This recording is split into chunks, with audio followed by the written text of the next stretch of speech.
Good morning, ma'am. Polity class fundamental rights. Article number 16 article number 16. Article number 15 do do habit ningsing article number 15 the coin and agree say discrimination to 16 jina discrimination do employment upgrade 15 ga 16 ga mari yam laine 15 dana discrimination to handaba haiba aduga 16 dana discrimination se tawdaba ko employment haiba ko employment chamana ba mi de yeng ba haiba ko mana yeng se ko mana kari haige do 16 1 de horas 16 1 na ko 16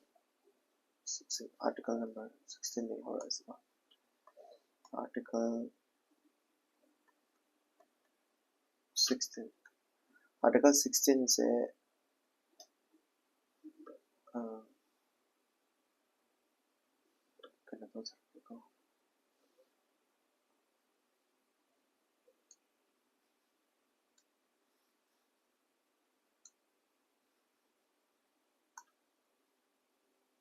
article number 16 high से कहीं और अंदर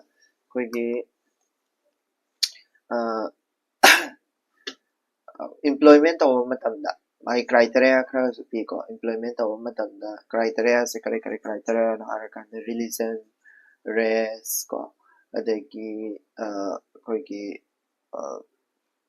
caste ko sex ko adagi descent place of birth residence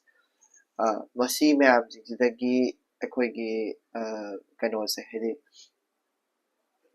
huziki masi ma'am jidagi through dagi koi ki job se kaide job ki reservation pibe se sigi ma'am jiki kano da pibe yati hai ko hedi si ma'am jiki criteria oraga the job ki kano je job lower se da sigi criteria je tawraga loba yati sini hai ko job lower matam se ai je article ingo lapura ke da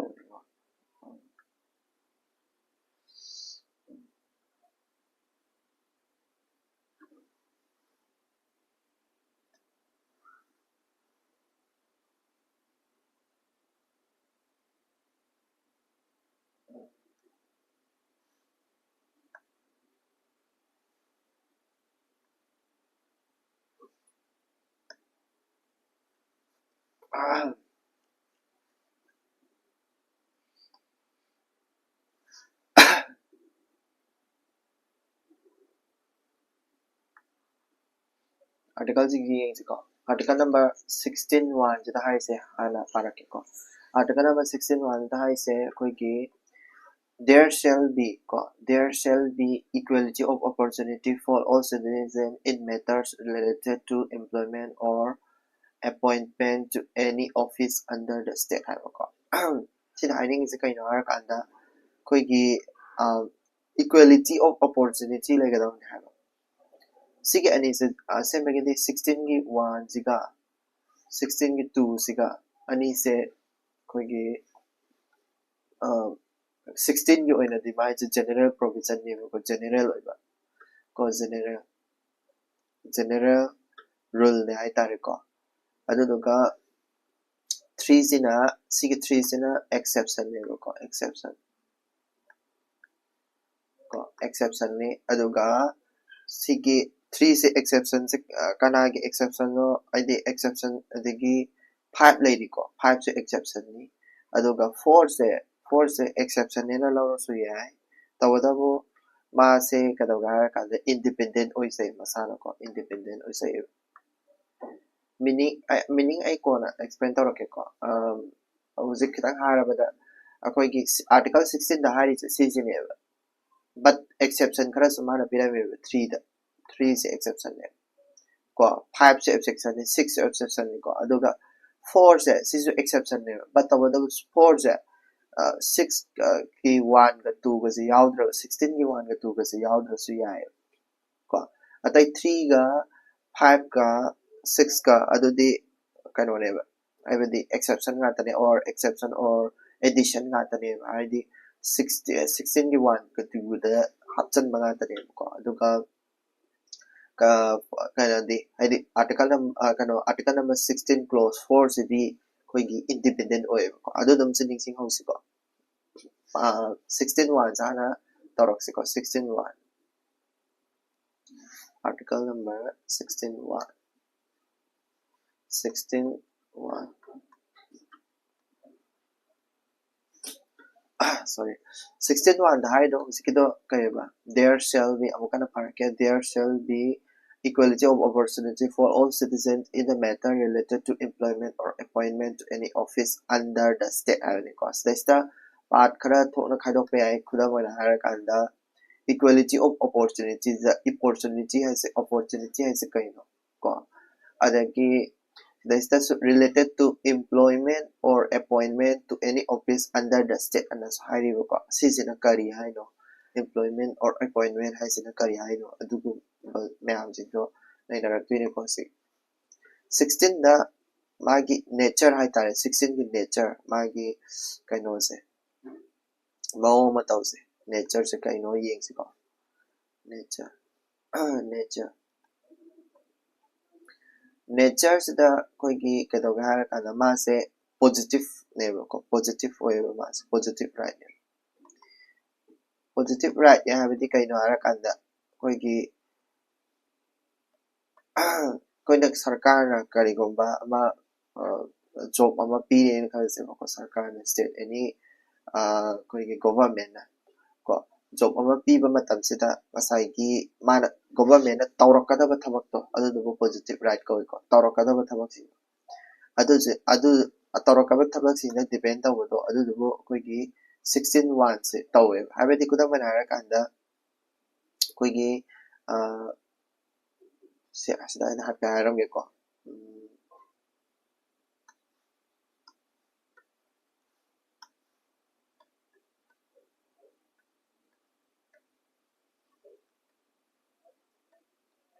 ko example da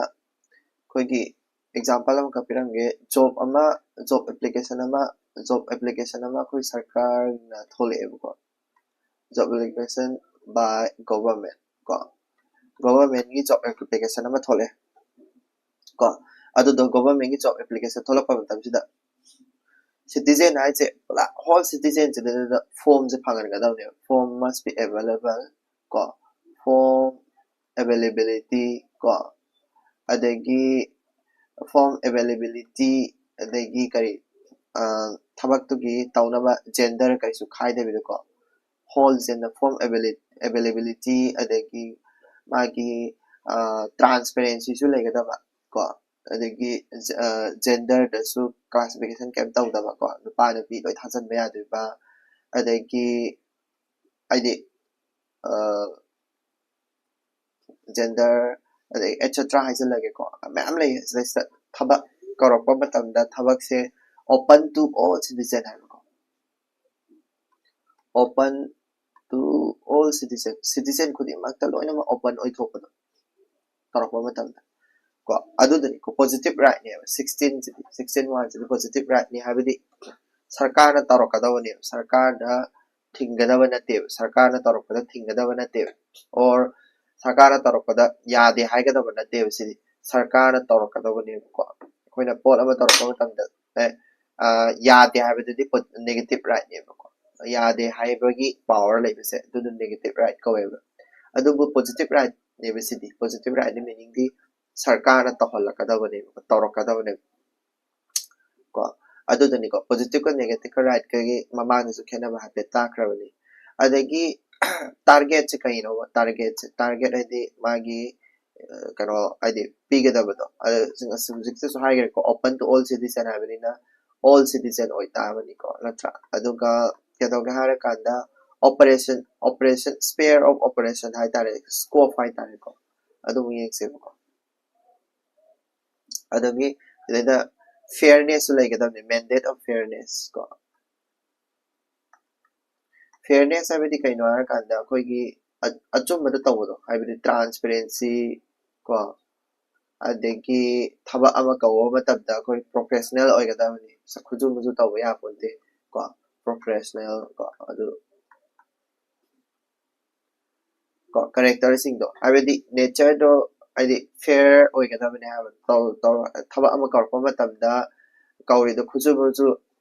hayeng to thagadaba exam do ngasi katanga notification thogade adu fair oiba kawdeba kaisu ko adugumba ka to amte yade fairness laigadabne hadi adagi thaba kawarappa matamda seniority gi matung ina tawgadabni haire ni khalase hadi kwai senior oiba mi do khandoi natro ado khandabida ekta aphangba ma khangi taragadi mana pamado katang khangi taragadi adu su yadeba ko adu na thaba ama tawarappa matamda fairness laigadaba ko citizen kudimak chu phangangadaba ko adagi ko hadi forms dusu hadi job application ama tawrappa matamdasu job to mipum kudimakta su phangangadaba aduduni ko 16 1 haise scope se mu yengse ko scope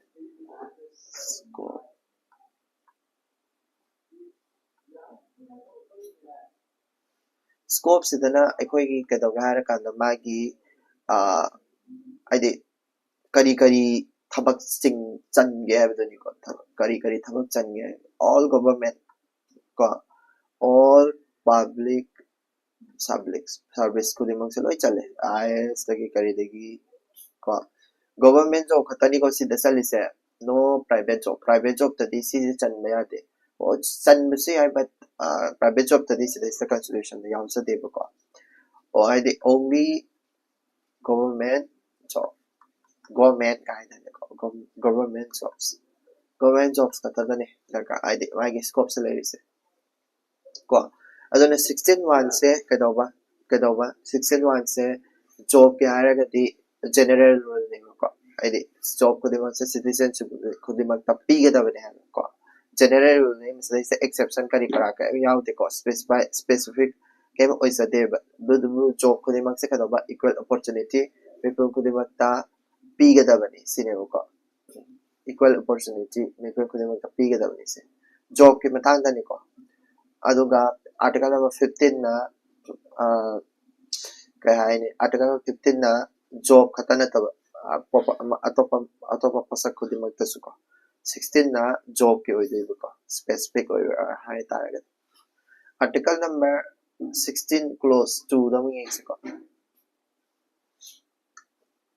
16 clause 2 16 clause 2 sina mo kaidoga hara kanda koigi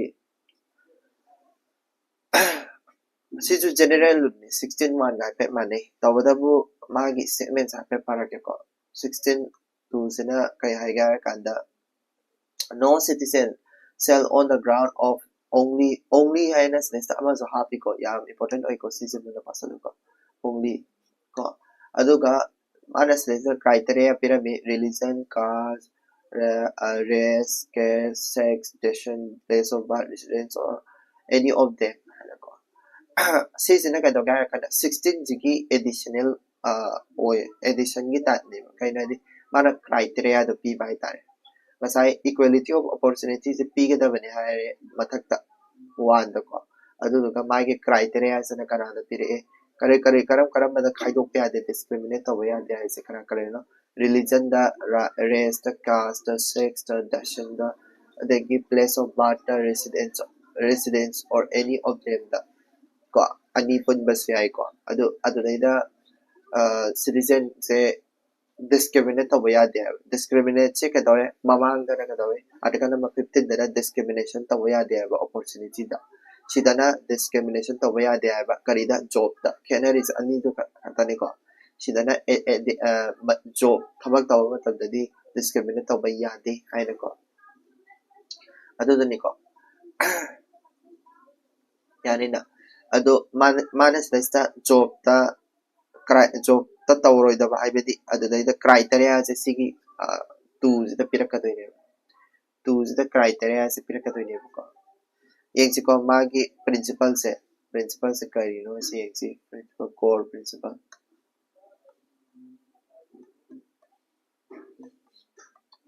core principal core principle sida masi se kadoga har kada article number 16 ka to mane ko fundamental adi ngasai ge rule natraga kado to fundamental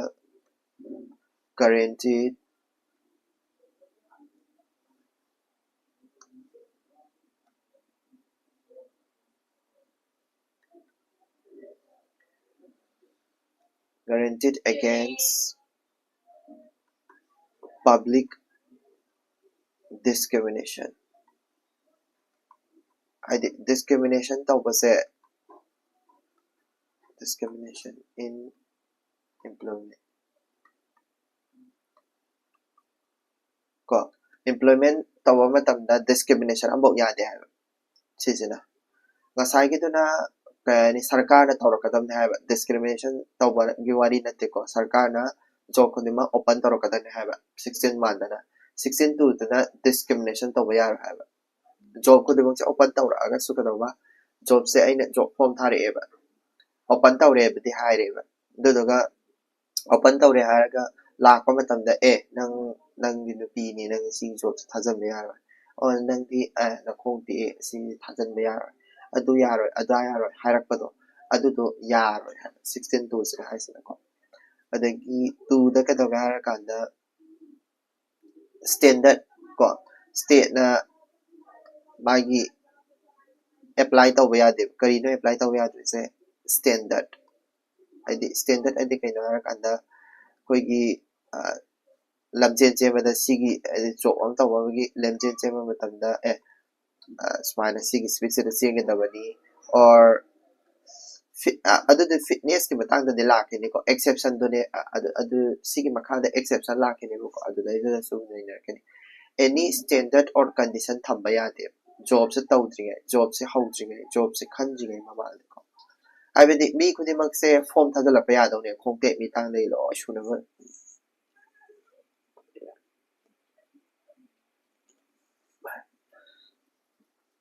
adu any standard or condition that discriminate tawgadaba condition kari kara ama pok thamba yade ko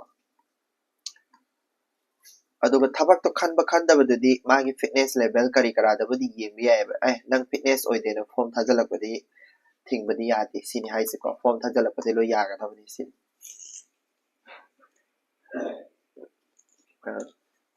ado mana ground kra pirame eight grounds ko eight prohibited grounds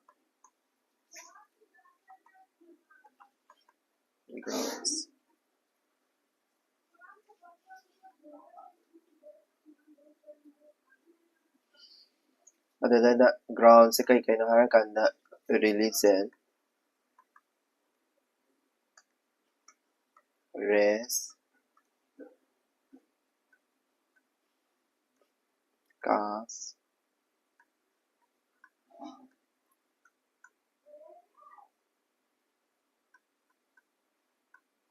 descent place of birth ko adagi seven residence aduga or any of them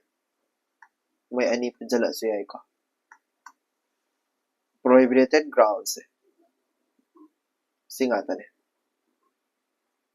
kudamai na nang se hindu ni form thajala pa yaro hayadi nang se race hai taragadi nang se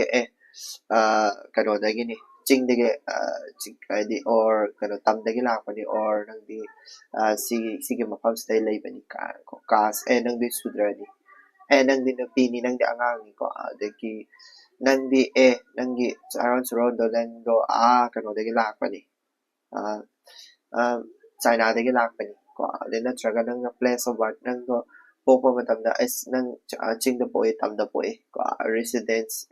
nang di pharmacy ko aduni na or any of them adi punjal asu ya nang di pharmacy sudraju sudrani ka adu adi aduni ko the prohibited ground this is the lay sige prohibited ground sige ko single the single khatang tawrakpadadi yade adubu sige residence ke matangda exception khara lakini ko residence ke matangda only hai sida ko khudamana hai se ko ngasai sige statement sida only have a statement ama yawbre yung only have a statement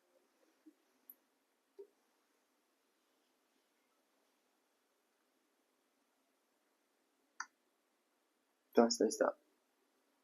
only have a statement ama yawtra sige only have a statement se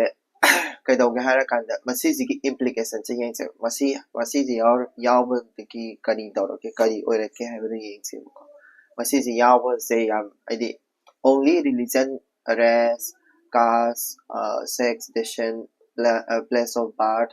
residence or any of them and haikala abadina only have se kari no have se yengse only se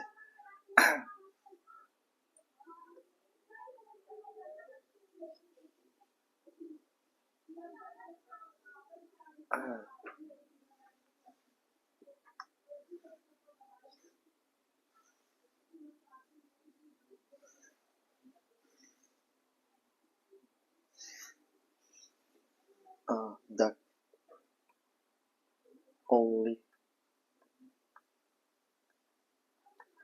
implication magi mo matawse ahamada permissible discrimination haina tonganba malay permissible discrimination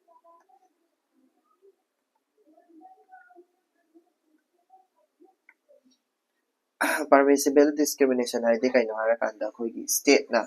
ko but adi discrimination se state na adi prevent tawrakadoi ko this is one of the action haidi action tawrakadaba provision ama kakni ko haidi government na kadaba thinglakadabane karigumba any discrimination ama thokpa matamda or job ama kaure job se kaw matamda job se nupa masa ama tanthoreba ade nang do engineer oide haina ko nang sidi engineering job ni engineer oide na tanthoreba aduda state ta wakat pa yaris aina complain da haidoi complain ama idoi ni natra haide kudamana nupa masa sa job application se payo chatle job thajan ma chatle ko kano da istro da job thajan ma chatle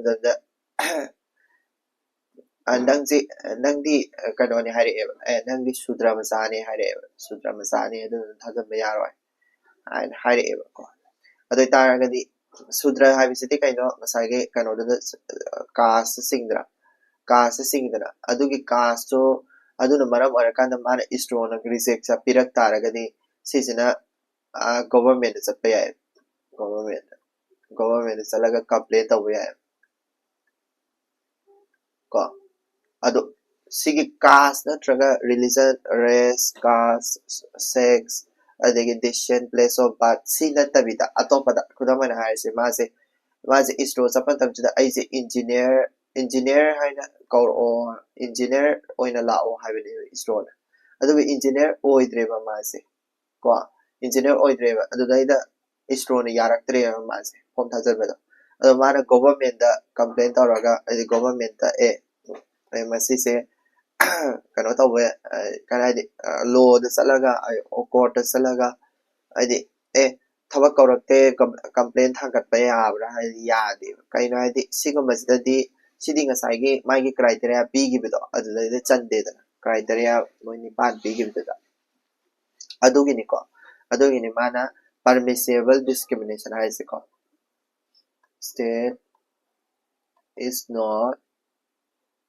prevented from discriminating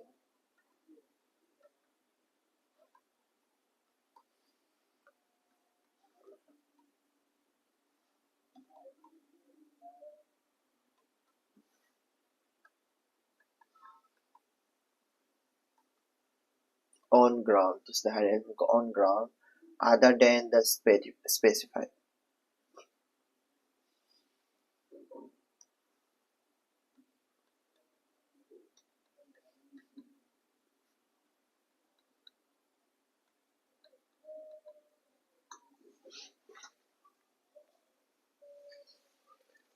Ko specify tawba natabida ngasai specify tawgiba moi nipan da natabadadi yate sidin ko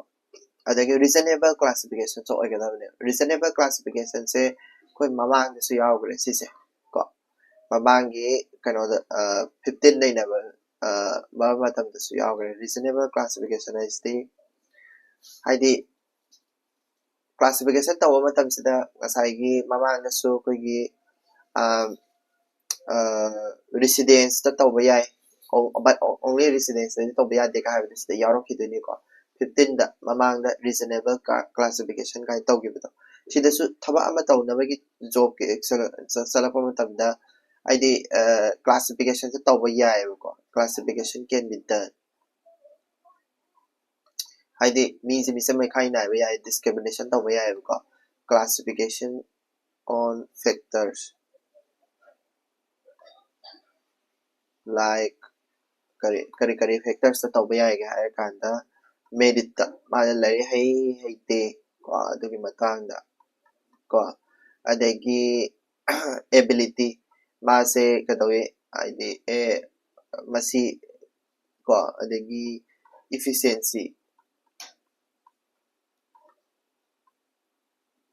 ko adagi the professional technical course adi mando profession do chana ba skill lebra ko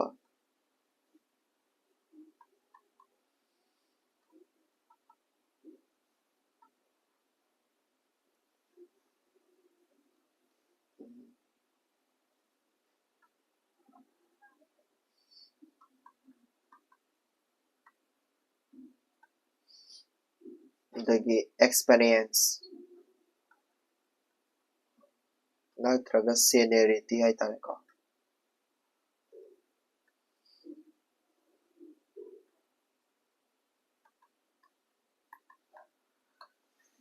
aduni adumana senior also experience laitaba mi lay experience laysu senior oidaba mi lay ko youth oina experience layba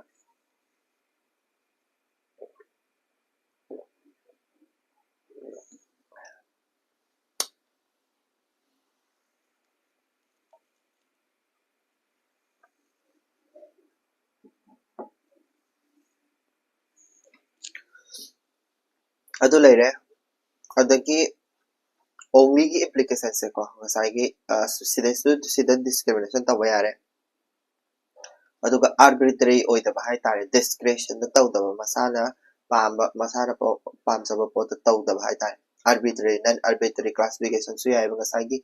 moi nipan pan ki bido mathakta adu nataba atopa discrimination de dum yai hai bani ko non arbitrary oiba arbitrary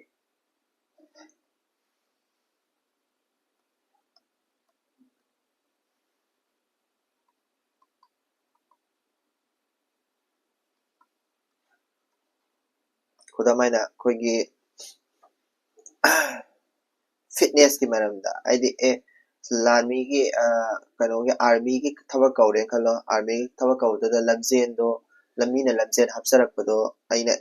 lamjen hapa yaroi discriminate tawre haba kasu yaroi bakam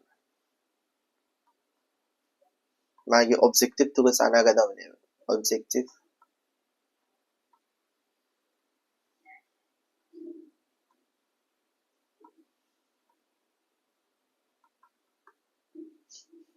okay aduna kaidawge harakanda husiki 16 2 se 16 2 se koigi kainoga aidi atopa kanoga sumari leini ko aidi 16 2 se swile only implications swile ko adagi 16 3 mula 16 3 16 2 ga 16 1 ga se kaino ni ko hujiki mana kano tawge 16 3 da mula 16 3 se ngasai gi exception ne haigedra kana gi exception the 1 the 2 gagi accession or 24 months ago. Pasi yang si nothing in this article shall prevent a parliament. So isa muna mana kan otaw riba po si muna yang si ko. I will say the parliament and high court. Ado muna yang do ko sige article sige kahit important or bisa sila lagi ko. Parliament have parliament sila law matang same hadi kano sige maram sige ko hadi ngasagi kano ngi maram sige sila ani to sila requirement of residence ko requirement have ni ko only residence have na ti ko si the so mo say na ni have ni tabak tawa matam sida kari ko ba thaba ama kaure kaubadi loi kaudoi ni ko but kaya ni magi requirement haibadi khudam ana haise thabak se kaw matam sida thabak se kaw matam sida requirements ai harake thabak se kaw matam sida si thabak se ki si experience lai gadam ni si taw gadam ni adubu nang se india ma sam oi gadam ni or kano ma sam oi gadam ni residence hape a requirement as to residence ado kadaw ga harakanda magi criteria do thaba ka matam da ma nang di manipur da ka tang haurakpa nupa oiga ni manipur da laiba nupa oiga ni nang se ko manipur da po oiga ni manipur da gi sara po oiga ni ka haibagi requirements hape ya ko exception ne adui ta ding sai akoina haigi dro ngasai discriminate tawadi yade haraga sidaita discriminate tawadi yae na mai ka leba yae kara bukanda ya do kanana parliament law se makanda kari maram khatangi residence habidi magi laifam do khatangi atay to padadi adri ko 3 sida hai se keno magi laifam do gi matung ina job to da laifam mai base require oe ka hapadi yai sine ko ado pala adugi maram gi parliament na law se ba yai adugi maram to se kya ba kano se adugi maram constitution da di yani hai na tare haiba kasu leite haidi requirement su shoy dana yaw ga dawne haiba kasu leite ba parliament na law do pass tawraga di requirement do yawre natraga di sung yawdre haiba residence as a requirement oina yawbase yawdre thaba ama kaure ba andhra pradesh ki thabak se kaw matam se makha da form me matam da he or he should be ko a resident of original ordinary resident of Andhra Pradesh and hairak taragadi madu do neba ngasai kano se adu do neba sigi provisions and hiding is haidi ngasai residence na criteria amoina haidi kano amoina kano requirement amoina pibata adu do ni ko nature da yengsi mai makhai experience na ko only implication yagra 16.3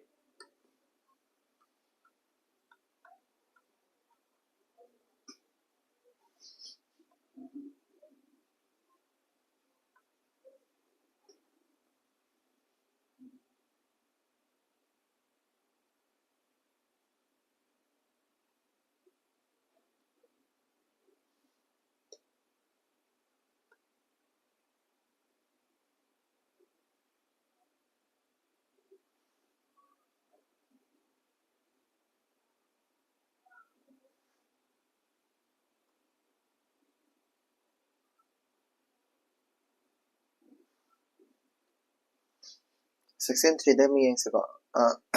ngasai gi do akoi gi section 3 gi magi nature hani yeng se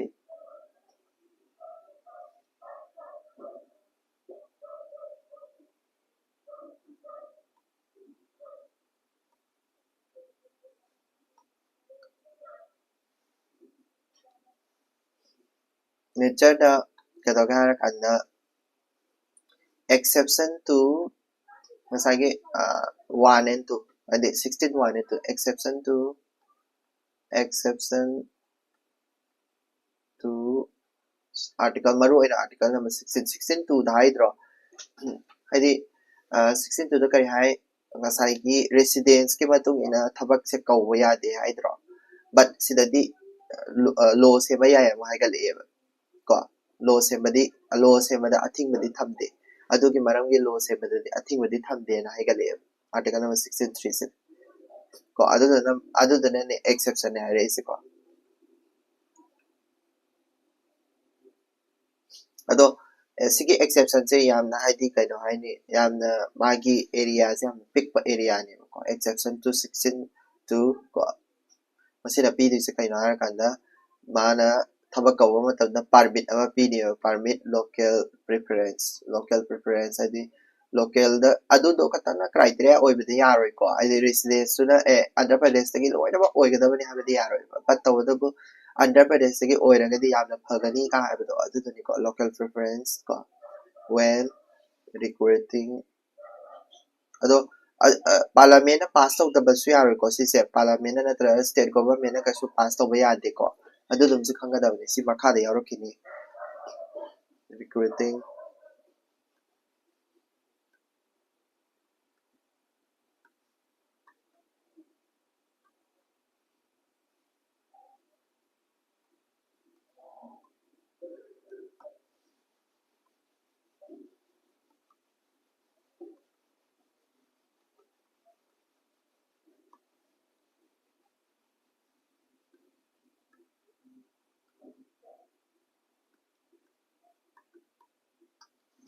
nature se ko degi power se kadaba parliament ka tak piye power se kadaba parliament ka tak piye power is vested in parliament only ko adi parliament ka tak agi power se piye state government da law sem na power pi de ko si je law making power ni ko adi law making power ni ado law making power ni discretion so oy ma se discretion habidi kaino koigi same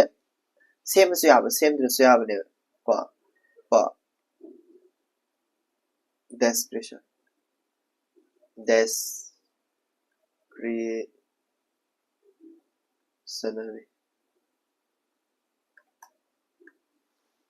ko aduduni ado power is based parliament ka tang residence ki criteria se hapan me ai sini ko ai se mane e ama pass taw taragade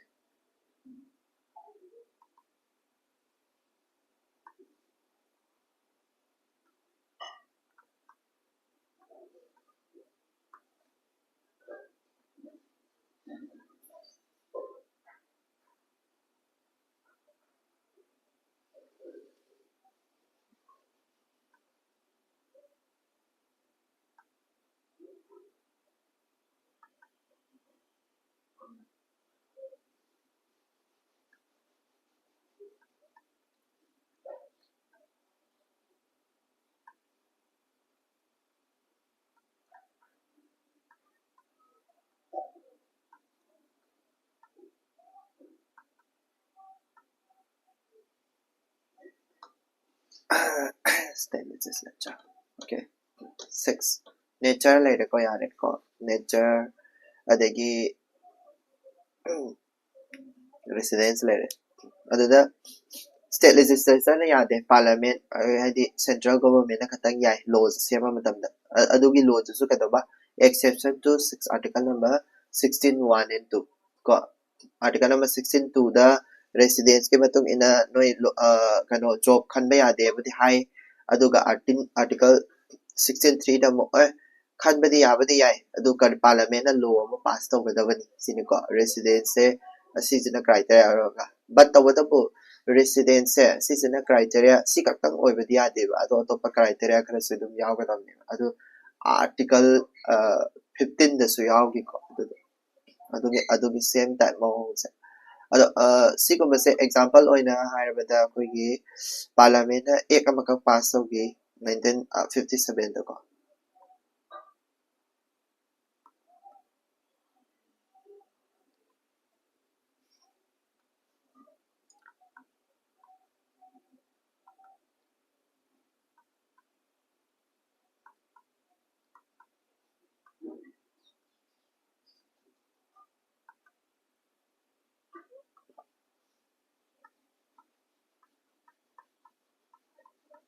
masise expire oigre mase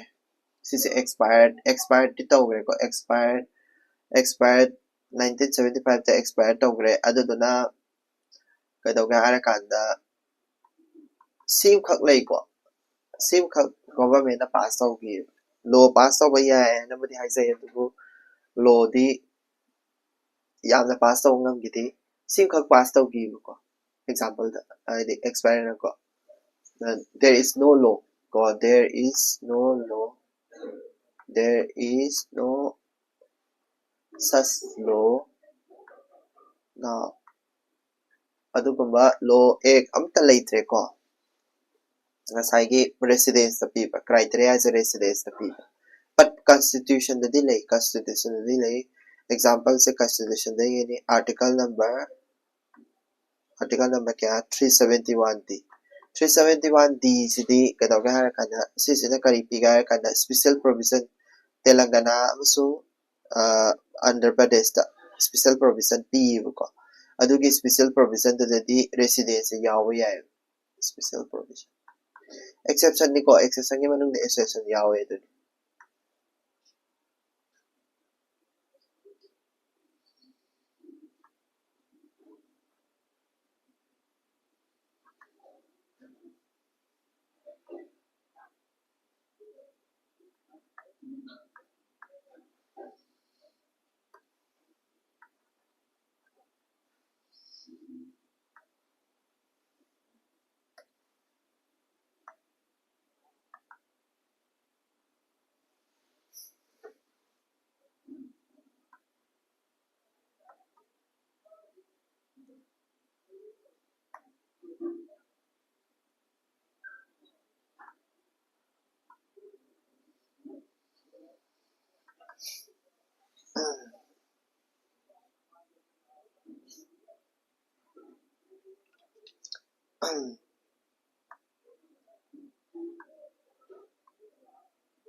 ko adagi 16/4 amu yes 16/4 16/3 lore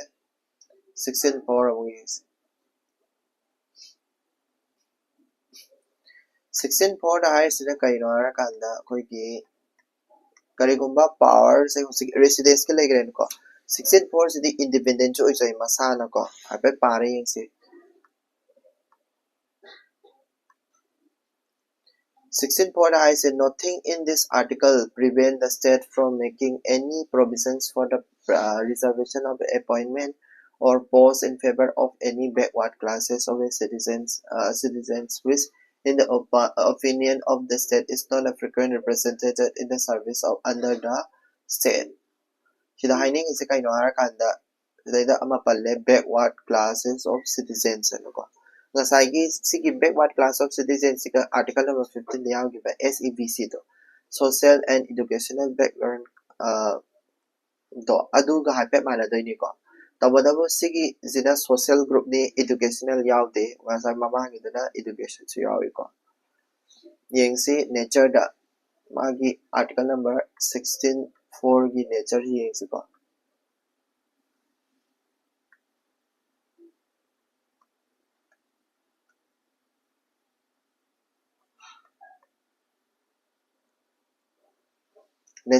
nature da kadawga harakanda mase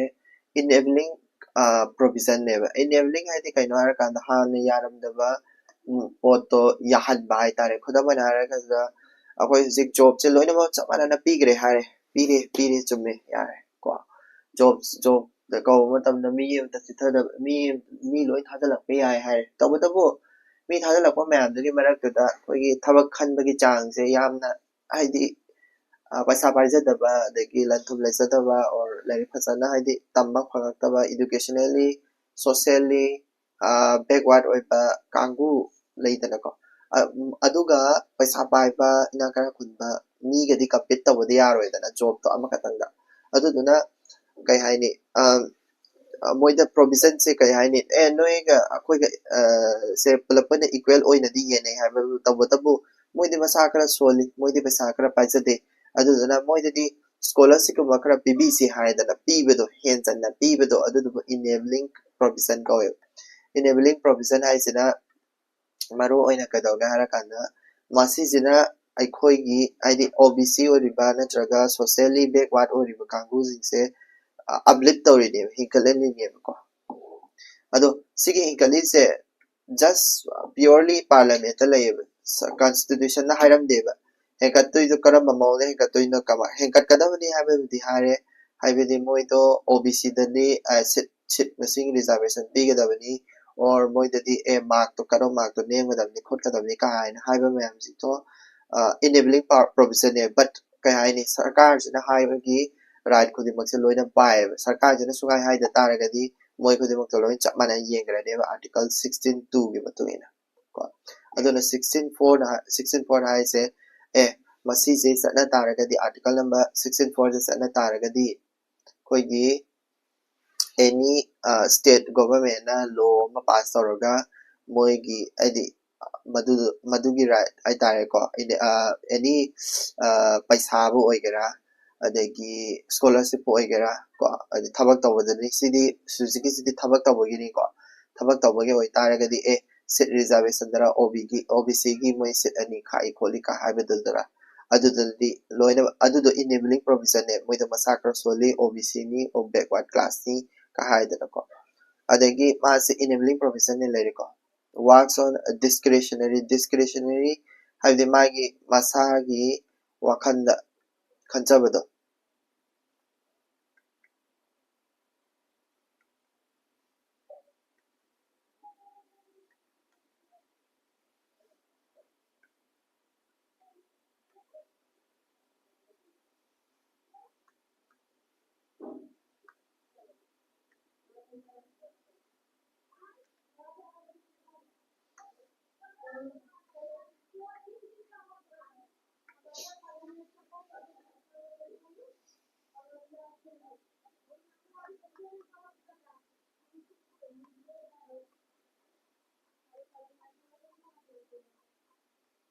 independent clause oy habadi sisi Supreme Court na higher ko Supreme Court ki ruling gi matuk ina article number 16(4) se independent oy habadi masa matung da marom dol le sab jai sisi OBC ki khatangi article number 16(1) 16(2) ko si chatna gidre haraga su or sisi chatna gidre haraga su OBC kangu di loina ma kaino se phangadabani haina aidi chakthung je hena moidadi hena opportunity se hena pibigadabani haina ruling ama layeba aduduni ko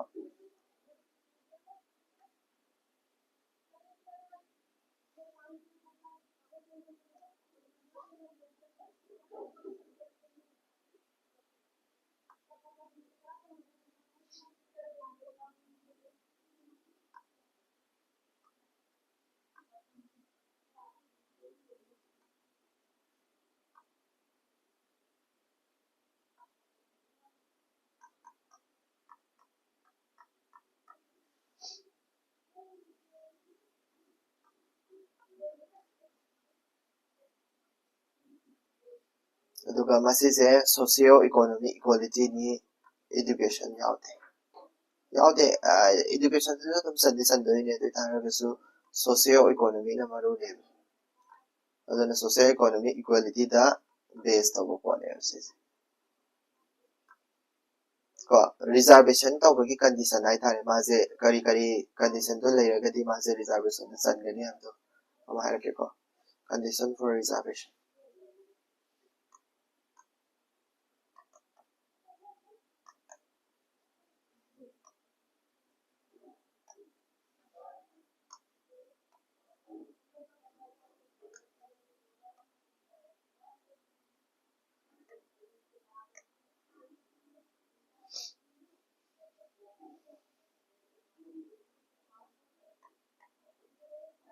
ko condition se kaino harakanda backward class ogadami maje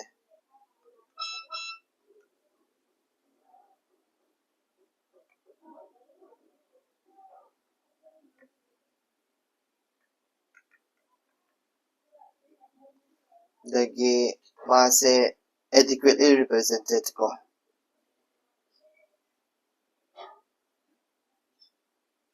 माजे adequately represented तौरोइदबनी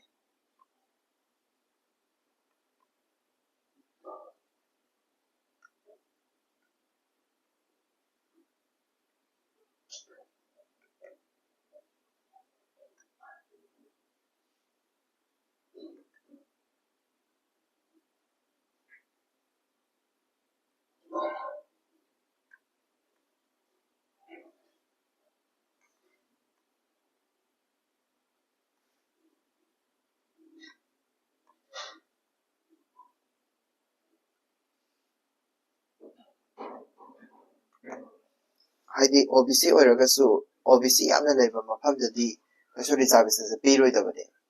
को थबा म काव मतमदा OBC ma'am हम लेरेबा OBC से general लेबो हेनि यामरेबा देतारगदे OBC the Kota पीगदरा पीरोइदबनी पीनिगाय कशो लेते अदुबु करिगुम्बा मासे एडिक्वेटली हाबदि रिप्रेजेंटेशन सु थबक तव मतमदा मजे रिप्रेजेंट फसना तौद्रे हारगदि OBC द रिजर्वेशन पीबि याय को दुनि को मारिंग से कंडीशन से दुका नसाइगी defining आदि backward class other backward classes का हारिबा मैम सिंग से definition से कमाई तौगे को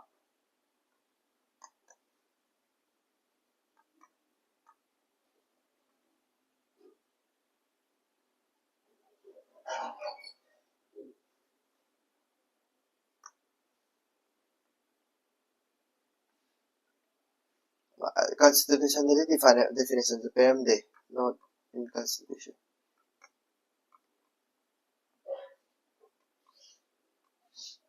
को अदगी कदोगे हारा कांदा 16.4 से कनो जो तो includes को includes ST and SC सु यावी को से देता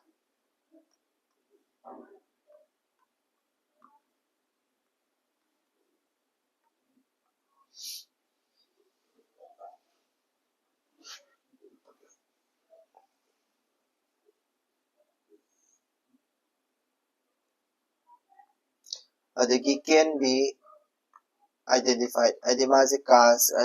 backward class yawi habse koina hindu की class ही नहीं है बस ताके है को yes class based on Hindu society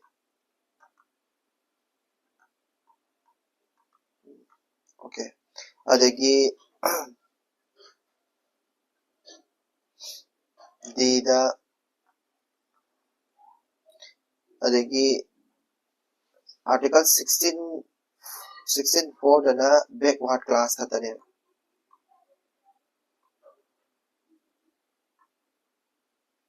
aduga 16.15.4 jina karina kanda backward socially backward so are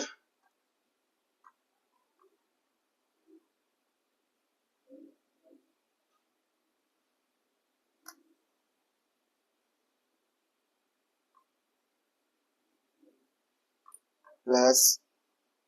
educational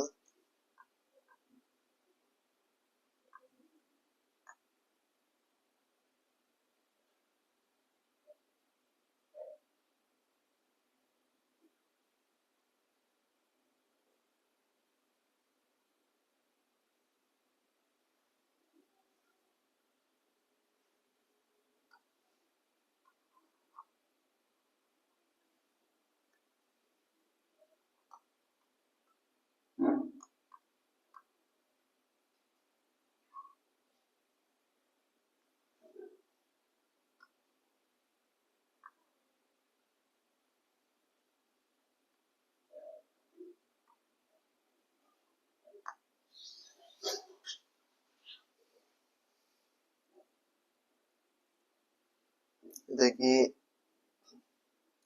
sisi yaw khwai maru is important the e subs yam important e subs kai no hara kana ma haise economic criteria se paisa pai de hara ga ekta aido backward class oi habadi yaro adu katana criteria oi yaro ate ate kano su change bhai di sisi khabar se yam yaw gram ko economic criteria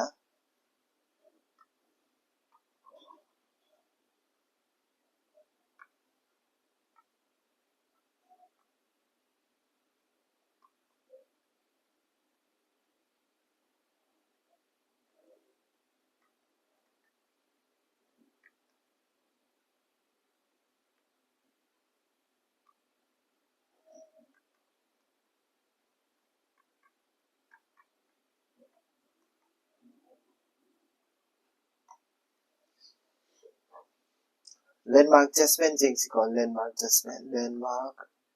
landmark ประมาณส่วนไหนนะเรียกสิ landmark judgment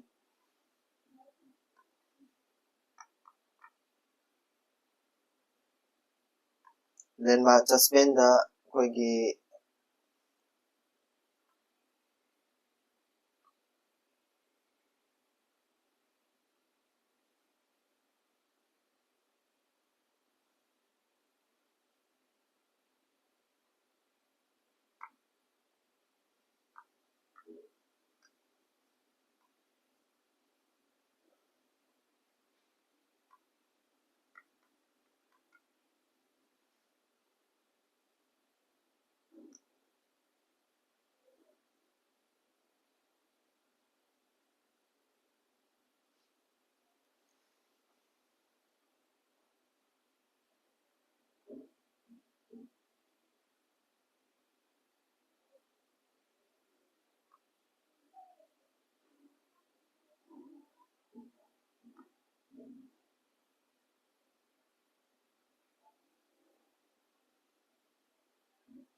landmark judgment ก็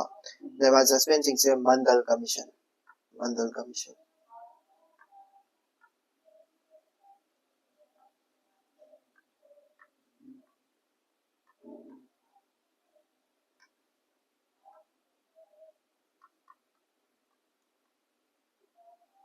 ว่าสิสิบ่ค่อยนะอินทราสารนี่สหายนี่ก่อนอินทราสาร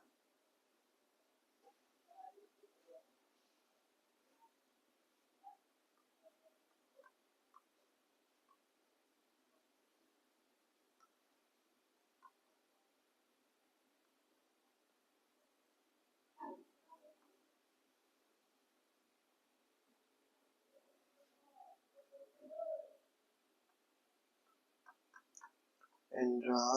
สาร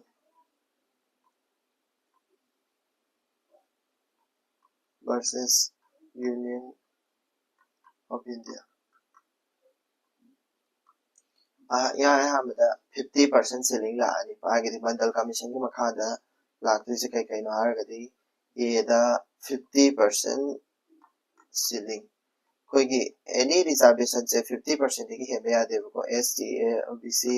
अदेगी करे करा दो पंचल लगाना 50% ceiling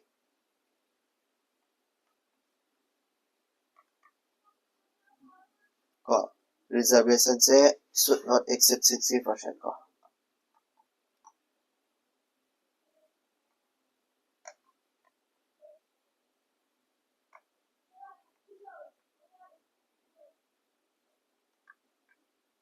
60%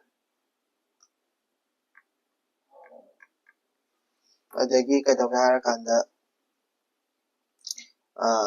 बीदा creamy layer doctrine सिदी mama ने काम करे को से I explain तो दूसरा है वो इनाकरा खुद बा ऐसी नत्रब OBC ये मरक तले बसिंगा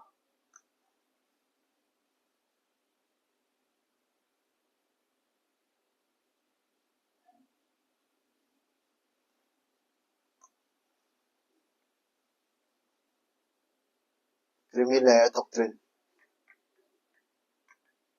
सिदी खाना मैंने एक्सप्लेन तो दूसरा C reservation and promotion जिन्होंने मरू से reservation and promotion यदि आप रहा है सहारे यारम देव को से originally yaram dev reservation and promotion se originally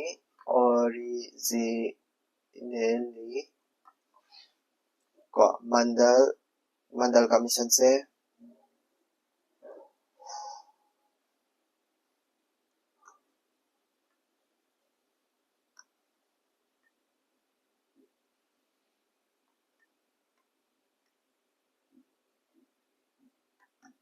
mandal commission allows ko is restricted to initial appointment